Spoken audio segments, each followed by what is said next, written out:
This video is basically on how to scale reselling, because I realized that a lot of people resell, but then they realize at the end of the day they're not making the right money.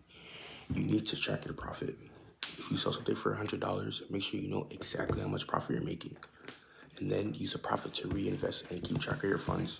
You also have to learn not to spend all your money. You can't make $100, make $25 profit, and then make a $20 purchase. You're setting yourself up for failure. You're setting yourself up for failure. You need to set yourself up for success. So watch your money, track your money, and that's how you make money. So if you don't stay on top of your money and what you're doing with it, it will mess you up. If you like anything else on this video, like, subscribe for me. See you on the next one.